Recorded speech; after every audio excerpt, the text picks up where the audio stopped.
کتاب مقدس میں سے خروج کے 21ویں باب کی تلاوت۔ وہ احکام جو تجھے ان کو بتانے ہیں یہ ہیں، اگر تو کوئی عبرانی غلام خریدے تو وہ 6 برس خدمت کرے اور 7ویں برس مفت آزاد ہو کر چلا جائے۔ اگر وہ اکیلا آیا ہو تو اکیلا ہی چلا جائے، اور اگر وہ بیاہا ہو تو اس کی بیوی بھی اس کے ساتھ جائے۔ اگر اس کے آقا نے اس کا بیاہ کرایا ہو اور اس عورت کے اس سے بیٹے اور بیٹیاں ہوئی ہوں تو وہ عورت اور اس کے بچے اس آقا کے ہو کر رہیں اور وہ اکیلا چلا جائے۔ پر اگر وہ غلام صاف کہہ دے کہ میں اپنے آقا سے اور اپنی بیوی اور بچوں سے محبت رکھتا ہوں، میں آزاد ہو کر نہیں جاؤں گا، تو اس کا آقا اسے خدا کے پاس لے جائے اور اسے دروازے پر یا دروازے کی چوکھٹ پر لا کر ستاری سے اس کا کان چھیدے، تب وہ ہمیشہ اس کی خدمت کرتا رہے۔ اور اگر کوئی شخص اپنی بیٹی کو لونڈی ہونے کے لیے بیچ ڈالے تو وہ غلاموں کی طرح چلی نہ جائے۔ اگر اس کا آقا جس نے اس سے نسبت کی ہے اس سے خوش نہ ہو تو وہ اس کا فدیہ منظور کرے، پر اسے یہ اختیار نہ ہوگا کہ اس کو کسی اجنبی قوم کے ہاتھ بیچے، کیونکہ اس نے اس سے دغا بازی کی۔ اور اگر وہ اس کی نسبت اپنے بیٹے سے کر دے تو وہ اس سے بیٹیوں کا سا سلوک کرے۔ اگر وہ دوسری عورت کر لے تو بھی وہ اس کے کھانے، کپڑے اور شادی کے فرض میں قاصر نہ ہو۔ اور اگر وہ اس سے یہ تینوں باتیں نہ کرے تو وہ مفت بے روپے دیے چلی جائے۔ اگر کوئی کسی آدمی کو ایسا مارے کہ وہ مر جائے تو وہ قطعی جان سے مارا جائے۔ پر اگر وہ شخص گھات لگا کر نہ بیٹھا ہو بلکہ خدا ہی نے اسے اس کے حوالے کر دیا ہو تو میں ایسے حال میں ایک جگہ بتا دوں گا جہاں وہ بھاگ جائے۔ اور اگر کوئی دیدہ و دانستہ اپنے ہمسائے پر چڑھ آئے تاکہ اسے مکر سے مار ڈالے تو اسے میری قربان گاہ سے جدا کر دینا تاکہ وہ مارا جائے۔ اور جو کوئی اپنے باپ یا اپنی ماں کو مارے وہ قطعی جان سے مارا جائے۔ اور جو کوئی کسی آدمی کو چرائے خواہ وہ اسے بیچ ڈالے خواہ وہ اس کے ہاں ملے وہ قطعی مار ڈالا جائے۔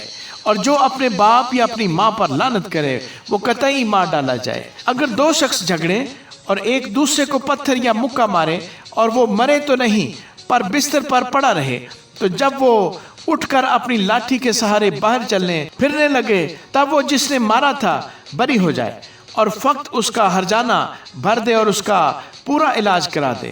اور اگر کوئی اپنے غلام یا لونڈی کو لاٹھی سے ایسا مارے کہ وہ اس کے ہاتھ سے مر جائے تو اسے ضرور سزا دی جائے، لیکن اگر وہ 1-2 دن جیتا رہے تو آقا کو سزا نہ دی جائے، اس لیے کہ وہ غلام اس کا مال ہے۔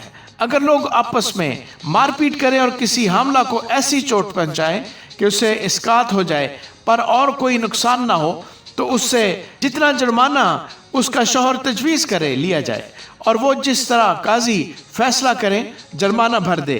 لیکن اگر نقصان ہو جائے تو جان کے بدلے جان لے، اور آنکھ کے بدلے آنکھ، دانت کے بدلے دانت، اور ہاتھ کے بدلے ہاتھ، پاؤں کے بدلے پاؤں، جلانے کے بدلے جلانا، زخم کے بدلے زخم، اور چوٹ کے بدلے چوٹ۔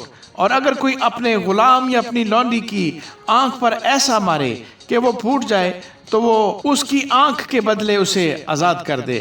اگر کوئی اپنے غلام یا اپنی لونڈی کا دانت مار کر توڑ دے تو وہ اس کے دانت کے بدلے اسے آزاد کر دے۔ اگر بیل کسی مرد یا عورت کو ایسا سینگ مارے کہ وہ مر جائے تو وہ بیل ضرور سنسار کیا جائے اور اس کا گوشت کھایا نہ جائے، لیکن بیل کا مالک بے گناہ ٹھہرے۔ پر اگر اس بیل کی پہلے سے سینگ مارنے کی عادت تھی اور اس کے مالک کو بتا بھی دیا گیا تھا تو بھی اس نے اسے باندھ کر نہیں رکھا اور اس نے کسی مرد یا عورت کو مار دیا ہو تو بیل سنسار کیا جائے اور اس کا مالک بھی مارا جائے۔ اور اگر اس سے خون بہا مانگا جائے تو اسے اپنی جان کے فدیے میں جتنا اس کے لیے ٹھہرایا جائے اتنا ہی دینا پڑے گا، خواہ اس نے کسی کے بیٹے کو مارا ہو یا بیٹی کو، اسی حکم کے موافق اس کے ساتھ عمل کیا جائے۔ اگر بیل کسی کے غلام یا لونڈی کو سینگ سے مارے تو مالک اس غلام یا لونڈی کے مالک کو 30 مسکال روپے دے اور بیل سنسار کیا جائے۔ اور اگر کوئی آدمی گڑھا کھولے یا کھودے اور اس کا منہ نہ ڈھانپے اور کوئی بیل یا گدھا اس میں گر جائے تو گڑھے کا مالک اس کا نقصان بھر دے اور ان کے مالک کو قیمت دے اور مرے ہوئے جانور کو خود لے لے۔ اور اگر کسی کا بیل دوسرے کے بیل کو ایسی چوٹ پہنچائے کہ وہ مر جائے تو وہ جیتے بیل کو بیچیں اور اس کا دام آدھا آدھا آپس میں بانٹ لیں، اور اس مرے ہوئے بیل کو بھی ایسے ہی بانٹ لیں۔